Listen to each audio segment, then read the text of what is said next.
Welcome to our channel. Today we how to withdraw from TikTok Ads Manager and clean up tracking detailed guide step by step clearly. To withdraw from TikTok Ads Manager, first, log into your TikTok Ads Manager account.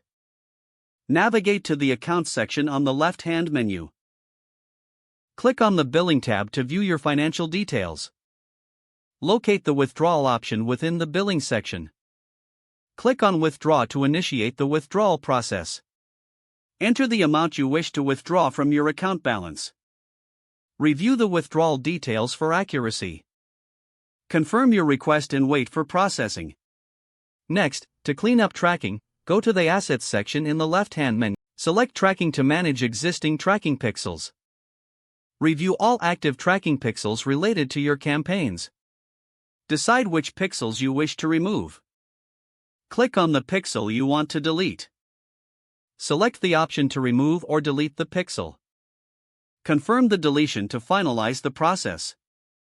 Lastly, ensure you check for any lingering tracking codes on your website or app.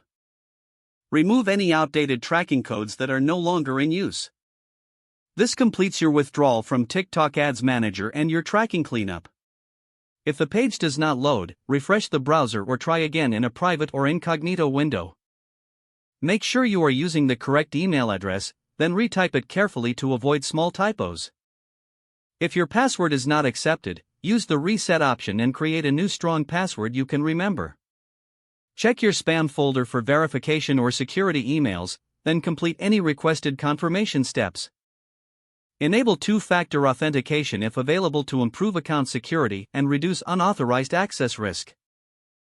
After signing in, review your profile details so your contact information and settings are accurate and current. If you see an error message, note it down and try again after restarting your device and internet connection. Log out when you finish, especially on shared devices, to keep your account and payment information secure.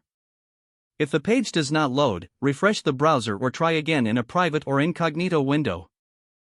Make sure you are using the correct email address, then retype it carefully to avoid small typos. Don't forget to like this video and subscribe to our channel for more step-by-step tech guides.